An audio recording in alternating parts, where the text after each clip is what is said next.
Forget gurus. Forget anyone claiming to be an online business expert without going through the challenges of entrepreneurship themselves. The Real Money, Real Business podcast is here to prove the best insights in online business comes from your fellow online business builders. We dig into stories of entrepreneurs selling their business on the Empire Flippers marketplace so that you can learn how they made their business profitable, how they overcame obstacles, and what lessons they learned in their online journey. If you want to take your business and your knowledge to the next level, you've come to the right podcast. Let's get started.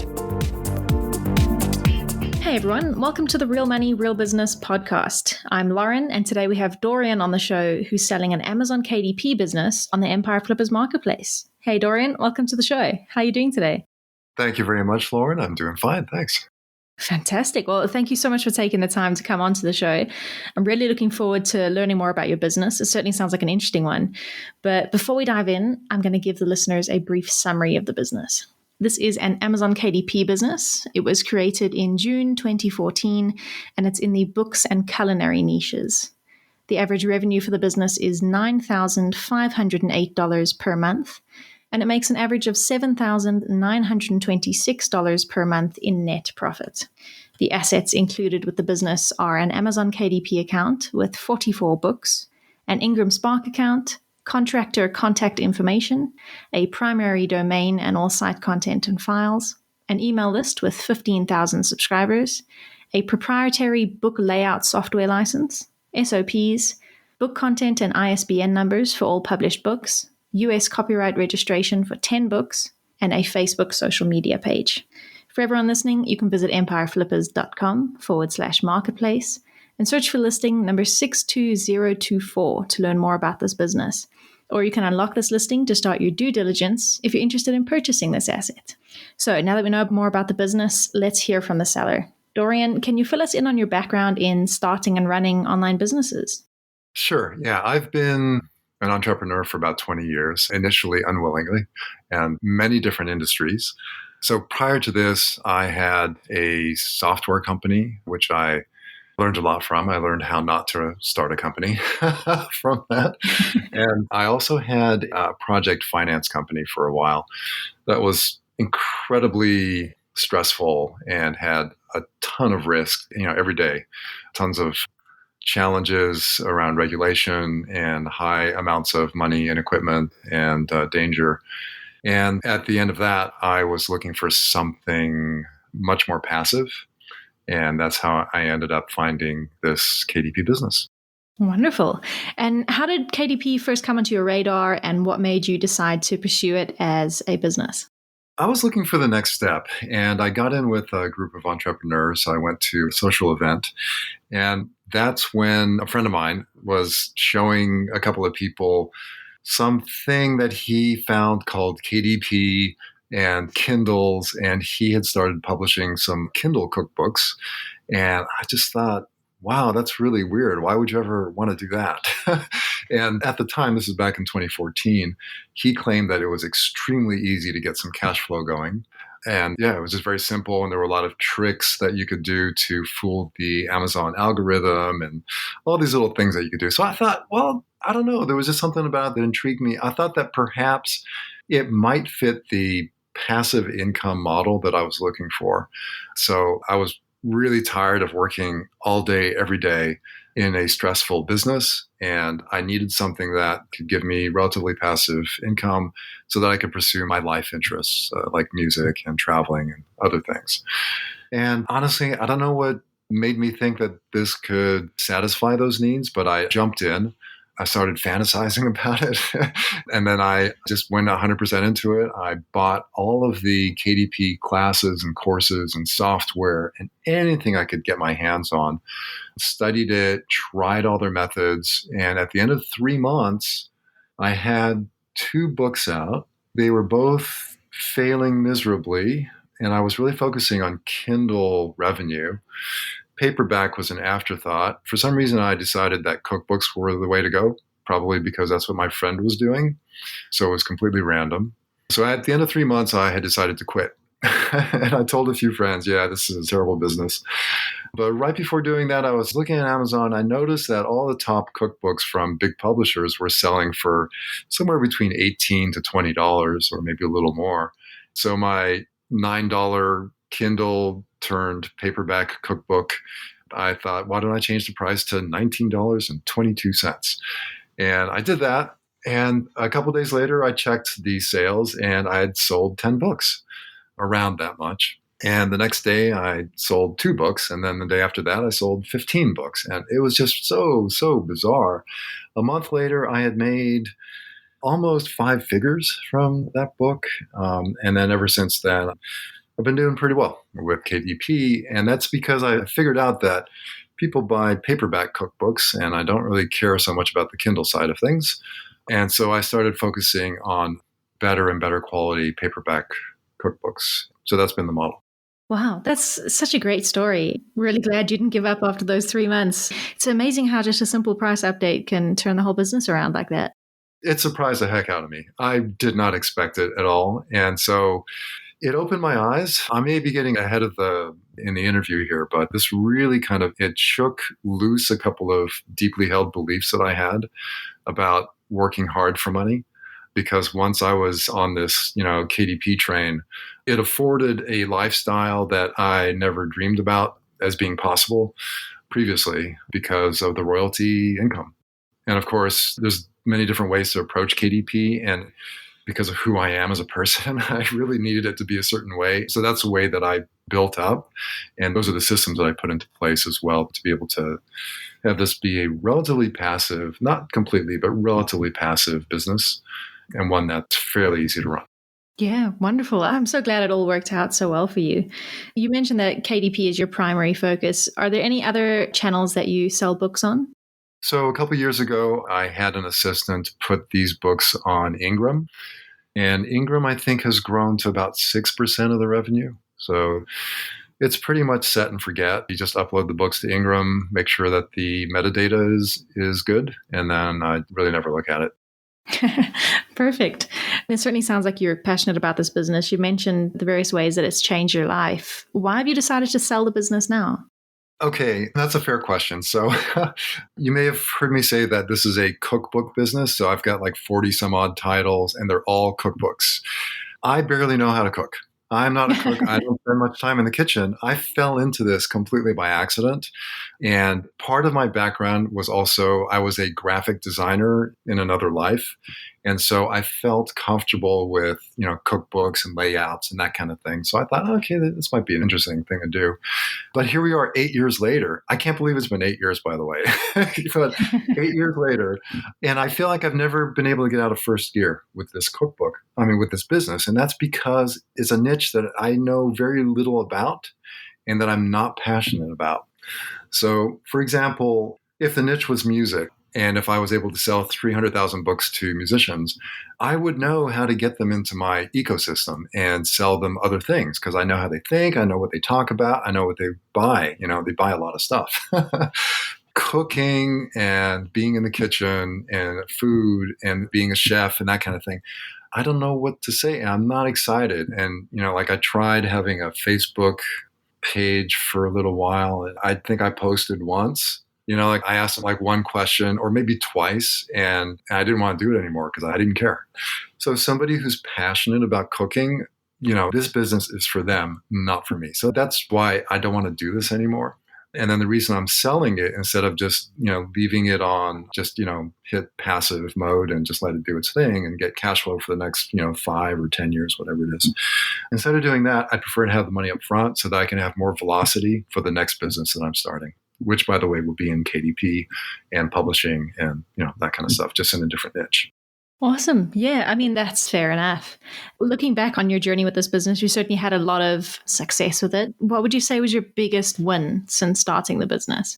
I think I've alluded to the biggest win, and that was personally, it had to do with my belief system and just how it just really shook me to the core to see that, what was possible.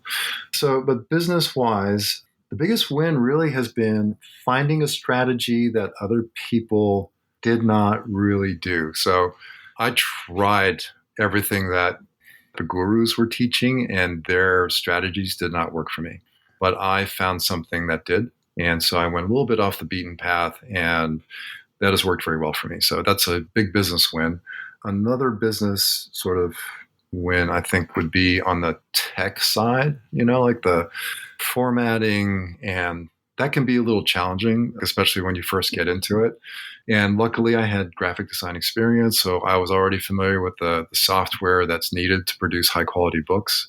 And because of my software business background, I think in terms of systems a lot. And so I thought, this sucks, having to continually redo the same work over and over again and lay out 100 recipes per book. It takes a long time. It's a lot of, for the production people that are doing it, it's either really expensive or they're going to make mistakes or whatever. So I thought, how can I make that into a system? And so I hired a developer to create a little piece of software that allows you to push one button and in 1 minute do like 20 hours of layout work. And so that's been a really big win. And that has helped me produce, since I implemented that, produce very, very high quality cookbooks that are equal to the quality that a big publisher who spends $50,000 on a book would do. But for an independent publisher's budget, which is under 1,000 and often under 500 for a book, like very, very fast. So that is a huge win. That's proprietary software. I will be providing that a license to use it, basically just a copy of the software, and the buyer can use that. But I want to also have the option of keeping that for other books that I may do. That's fantastic. Yeah, I mean, that's a huge competitive advantage, as you say, to be able to produce, such high quality books for such a small business. I think that's fantastic. I'm sure not everything went so well. What would you say was your biggest setback or challenge with the business? The biggest challenges were figuring out all the technical side. It took a while to develop the SOPs. So what I have now is a pretty streamlined book production system. And yeah, that took years to figure out, to get it to the point where it's well-defined and it's based on templates. And not just the layout, but also templates for the market research and a few other things. That took a long time. That was a big challenge. Now it's, eyes closed, piece of cake. The other thing was on the marketing side. And I think the expression is separating the chaff from the wheat. Is that an expression? I don't know. It sounds biblical. But it's like, figuring out what works and what doesn't work. And I spent way too much time off Amazon when, I finally realized that all the energy that I put off Amazon was not worth it to sell books on Amazon. Amazon is a huge marketplace and they are the best marketers in the world. And if you can learn how to play Amazon, then Amazon will do the rest for you. So on the marketing side, it just took a lot of time and a lot of expense for me to finally realize that. Well, following on from that train of thought, can you walk us through what you do in terms of marketing? Sure. I pick a good niche. I pick 10 good keywords, and I make sure that the cover is a good cover and that the title is a good cover and has, at least one or maybe two keywords in it. Then I advertise on Amazon. That is the most direct and the most effective, most efficient approach that I have found in 8 years. And it works way better than anything else. Let me contrast. And that's all I do, by the way. So Amazon advertising, and then just picking, properly designing a cover and a title in a good niche. I don't even do book launches anymore. I know that some authors spend a lot of time with book launches, and that may be a valid thing to do. I just haven't found it to be that critical, because if the book is properly cast into a good niche, it'll do its thing. It'll grow. It'll fly. It'll float, whatever. Not every book does that. I mean, there's a batting average here. So, and if a book doesn't do well, it'll eventually just kind of fizzle out. And then at that point, I can just take the same book, unpublish it, retitle it, maybe give it a slightly different slant, definitely a different cover, and then relaunch it. And oftentimes the book will fly. I mean, I've got 2 of my best books right now were just like that. They were published and they fizzled out. So I kind of reprocessed them and they're selling now. If I can go back, let me contrast an off Amazon marketing or advertising strategy that I thought would be a good idea, but ended up just being a waste of money. And that is Facebook advertising. Sorry, Facebook. I tried that last year for one of my books. And for a couple of weeks, I thought I saw a correlation and I got really excited. I thought, oh, yes, what they say about giving Amazon love and getting love in return, it works. Wow, this is big, really big. But then that fizzled out. And then I tried that with other books and it just didn't do anything. I ended up spending a lot of money on that. I forgot about it. And Facebook kept running the ads and charging me, but it was wasted money, wasted effort, and it lowered my valuation, which I'm really upset about. But never mind about Facebook. Don't do that. Just focus on Amazon. Learn how to play Amazon well, and you will be rewarded. That's been my experience. Fantastic. Yeah, great advice, I think. Speaking of rewards, what would you see as the major growth opportunities with this business? It kind of depends on where the buyer is at. Two categories. So let's start with kind of low-hanging fruit, sort of incremental growth. You could kind of call this training wheels.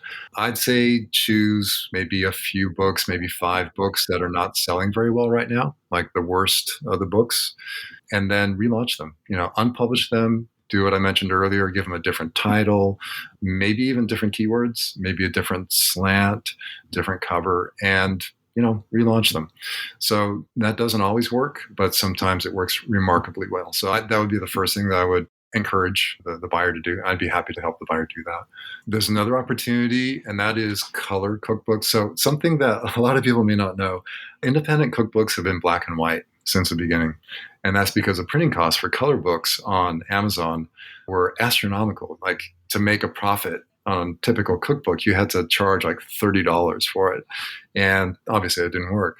But Amazon just started offering lower cost color. And I think I've launched maybe 6 books in full color. Now, the production process that I use results in a PDF that's full color, print ready for any kind of printing. But that being said, we've been printing on demand on Amazon black and white.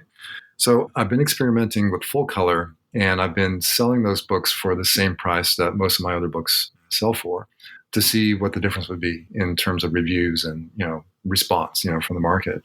So I think that there's an opportunity there to gradually reduce the page count or to increase the price a little bit and see if we can increase the spread so we can get to $4 per book instead of $2 per book profit. For the paperbacks, I like to have at least $4 of profit on each book, and up to about $5. That's what I found to be optimal. Prior to now, I would not have considered it, but I think right about now, I would consider expanding to other countries. So the books already sell in other markets, but because they're American cookbooks, all the units are like American ounces, gallons, whatever those are. That needs to be converted to metric for all the other countries. So I don't think it's a big job to do that, but I would consider doing that. And I would also, even before doing that, work on the book descriptions so that somebody in Germany or in France can read a description in their language and then opt to buy an English book. At least they would see the description and keywords and that kind of thing. So I think that's a minor opportunity, but I would do that. And then of course, publish more books. That's like the basic bread and butter of this, just publish more books.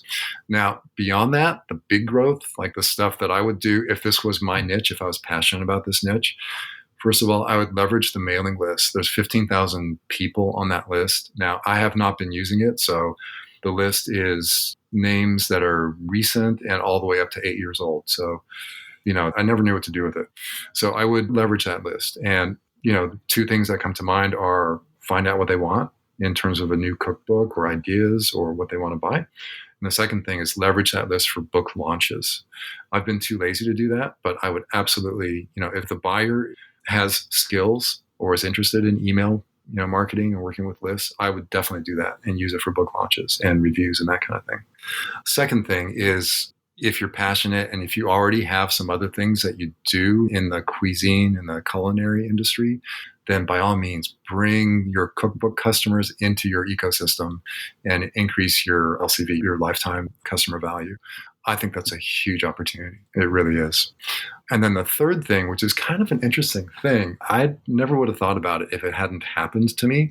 A few years ago, I had a book on coffee. I won't say what kind of coffee it was. And a coffee gadget manufacturer really liked the book and contacted me and asked if they could buy 100,000 copies of the book. because they wanted to bundle it with their product that they were going to put into big box store. So that ended up falling through for whatever reasons, but it rocked my world. I thought, wow, what a great idea. I never did anything with that because I was so busy kind of being scattered with my business, but scattered with all these wastes of money and time and money that I was doing. But I would do that. I mean, again, if I was passionate about this niche, I would do that. I think that could be a huge opportunity because it wouldn't take much to take these cookbooks and just kind of angle them a little bit so that they can work with, very beautifully with particular brands or products or other companies or that kind of thing. So I think that's a big deal. So. Yeah, there are some really fascinating ideas in there. It definitely sounds like there's a lot of potential for growth, which is very exciting. When you're about to release a new book, how do you choose which titles and topics to focus on? Without giving away my strategy, keeping this general, I do different things than what the gurus teach. I think I've already mentioned that. So I look for very clearly identifiable niches that I can find just by looking at Amazon and without using software, without all this other kind of strange analysis that a lot of gurus teach. So once I find an interesting niche, if there's a reasonable amount of volume there and not too much competition, then that's a good niche. So that would be, and I can give some examples. I'd be happy to walk through with the seller and give very specific examples of that. But yeah, that has to be a private conversation. Yeah, so that's it. Does that answer your question? Yeah, that's perfect. Yeah. So now when it comes to creating the books, do you have a team that you work with or are you doing everything yourself? My responsibility is to pick the right niches and to pick the right keywords and title, and then to choose the best cover. And then the rest is production. So I can walk through that if you want. Yeah. If you could take us through that production process, that would be wonderful. Okay. So once I've identified the niche and found the keywords, and again, I don't use software for the keywords. I have before, I used Helium, which is great, I think, for FBA, but I just don't think it's applicable for this particular niche that I'm in with cookbooks. Everything is on Amazon. Once you know how to see it, then you can't unsee it. It's that kind of thing. So I choose the keywords. I start out with 10, the most obvious ones. I try to incorporate those, one or two into the title. And then I do some basic kind of Amazon research. And then I do a little video, a little 5-minute video of my screen where I show the page that I want the book to show up on, the bestseller list. I show some of the associated books, whether those are competing books or other relevant books. And then I send that video to Adam, who used to be my writer, but I trained him to also do the niche research. And then based on a template that I've developed, he goes in, he reads reviews from the relevant books, and then really gets to know the customer very well. So, for example, the customer might be a young family with kids between ages 5 and 15, and the problems they have are that the kids don't want to eat healthy food, and what they don't want to see in a book is strange ingredients that you can't find anywhere, and what they do want to see is yada yada yada. So you get the idea, right? So we have that information, we codify that, we get that very specific, and then from there, again, based on the template that I have, Adam writes the book description for the perfect book for that niche. It's fantasy at this point, right? It doesn't exist, but we identify if this was on Amazon, if the niche saw this book description, would they buy it, right? And so once we have that, then we develop the outline based on that. And the goal of the outline is every sentence in the outline turns into 1 or 2 paragraphs when we give that to the writer. So we get really, really very specific with this part of the production process, so that when we send it off to a writer, we don't get any surprises, and we get the book that we want and that we think that the niche wants. After that, it goes through formatting and then layout and photo selection. We produce the paperback first because that helps us with the photo selection. And all the photos are stock photos. Pretty common, I think, these days. We try to include as many photos as we can without making the book too big, because there's an optimal page count for whether you're printing in color or black and white. There's always a little bit of tension there between how much you put in the book versus the printing cost and the profit that you want to make out of it. But, we balance that, and it's pretty easy. We've got pretty clear guidelines. So once we have the PDF, the paperback done, then we create the Kindle. Either after that or during that time, we have the cover made, and that's a different person. I use a couple different designers for that. It really kind of depends on the book. And again, I developed another template. So I have a cheat sheet. It's a pretty big cheat sheet that has different categories of the most popular cookbooks and what the covers tend to look like and what the qualities tend to be on, best-selling cookbooks. So I have that cheat sheet and I give that to the designer. And typically I have an idea of what direction I want to go with a cover. So like an obvious one, I don't think I'm giving much away here, but an obvious one is when you look at the cover, it looks like you're looking down at a plate or at a dish and it has, food on it. And so that's the circle within the square. This may sound like very highly detail oriented, but this stuff is important, because depending on your competition and what the general vibe is, like you might want to pick that cover template, or you might want to go with something that's kind of more fetishistic where, the camera lovingly caresses the food. You know what I mean? Like you see the food and you start salivating. So that's another approach. And there's these different approaches. And so the cheat sheet helps the cover designer like not do something stupid and do something that works. So, and if it's a home run right away, then I like to show that. I like to test the cover with different people because I have been wrong sometimes, about which cover is liked by other people. So I try to let other people judge. I take that feedback and then there's the cover. I know you said you're involved in that initial creation process. What does a typical work week look like for you in running this business? How many hours are you spending on it? And what sort of tasks take up the majority of your time? Sure. So it depends on what mode the business is in. So I have basically two modes. One is maintenance and the other is production. And for me, the way that I've been running this business, I've been kind of vacillating between those two. So maintenance is 1 hour per week, and that could be, just in one day, or it could be like half an hour, a couple times a week or something like that.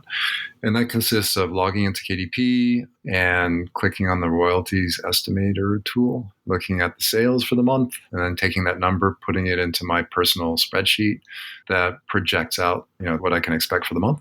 So doing that takes 5 minutes. And then I also like seeing which book is leading, there's they give you the top 10 books and you can see which one's doing the best. The other thing that I do is I log into Amazon Marketing. It used to be called AMS. And there's one column that everybody looks at. It's called ACOS. And that's important. But I look at two other columns, like two other data points that are, to me, more important. I won't tell you publicly what those are, but I will tell the buyer for sure. So I can glance at those two numbers and immediately tell if there's a problem or if the advertising is working well. And if there's a problem, I know exactly how to fix it. It's very, very easy once you become conscious of those two numbers and the relationship that they have with ACOS and all the other stuff. So I do that. Yeah, that's a pretty easy thing to do. So that's in maintenance mode. And that's pretty much all of last year I was in maintenance mode. And then when I'm in production mode, it's a few hours per week. So, finding niches, delegating research to Adam, sending it out to the writer. I like to use urban writers. They're pretty good. And the costs are about the same as what I was paying my independent writers. And then sending it out to my book production person and then keeping tabs, overseeing a little bit. And so I like to be in a position of yes or no. Yes, that's great. Or no, redo it or change that. So I don't get into the production at this point. Fantastic. Yeah, I mean, it sounds like with all those systems and processes that you built out, it's certainly a very streamlined and passive business for you. Yeah. Wonderful. Well, with all of that in mind, what would you say are the biggest challenges that a buyer might face once they've taken over this business? Sure. So the first challenge is going to be on the technical side, like the book formatting. There's going to be a little bit of a learning curve. And I have video SOPs. I can make personalized videos for the buyer. And I'm here to train. So I'm happy to do it. So once you get over that, then the next challenge will be making good decisions about niches and titles and covers. And again, I'm happy to be as involved in that as possible. I very much want the buyer to be very successful with this. Fantastic. Yeah, I think buyers will be very grateful for that. And as you say, you've got your own way of running this business that certainly seems to be very successful. So your input will be very valuable. When it comes time to negotiating the actual sale of the business, would you be open to negotiating something like an earn-out agreement? Yes. That being said, I have reasons that I need to have the bulk of the money this year. So I would need to have at least 80% upfront. Yeah, that's fair. And would you commit to a non-compete agreement? Sure. Well, that being said, I will continue to work with KDP. You cannot pry my hands away from that, but it'll be in a completely different niche. Yeah, not a problem. Perfect. Well, Dorian, that leads us to the final question of the interview, and probably the one that buyers are most interested in, which is, if you had to put yourself into the shoes of a buyer, why do you think your business is a business worth buying? Okay, so generally speaking, a KDP business is the best business anyone could ever own in the history of the world. I've been an entrepreneur for many years, and I've never seen anything like this. Yeah, so KDP, yes, 2 thumbs up. For my specific KDP business, it is a cookbook. It's entirely focused on cookbooks. So if the buyer is passionate about romance novels or sci-fi or something like that, don't buy my business. It's not appropriate. So if the buyer is passionate about cooking, or maybe even has, another business that's somehow related, then you won't find a better cookbook KDP business to buy. Not just because of the existing titles, but because of the processes and the software. So I don't often toot my own horn, but in this case, I feel extremely confident that I can. Yeah, I mean, it's certainly well earned. You've proved the success of this business, that's for sure. Dorian, is there anything else you'd like to share with our listeners that I might have missed? I think I've been pretty verbose, actually. Way more than I thought I would in this interview. I'm open, so I'm here. Feel free to ask questions. I'm happy to interact in any way with the buyer. Wonderful. Well, thank you so much for coming onto the show and giving us some more info and insights into you and your business. I know I've certainly learned a lot, and it's been an absolute pleasure having you on the show. It's been my pleasure. Thank you very much, Lauren. All right, everyone. Thanks for listening. To learn more and see if this listing has already been sold, head over to empireflippers.com/marketplace and search for listing number 62024. If you're watching this on YouTube, click the link in the description to go straight to the listing. Once you've unlocked this listing, you'll be given everything you need to know about this business. So until next time, enjoy your digital journey.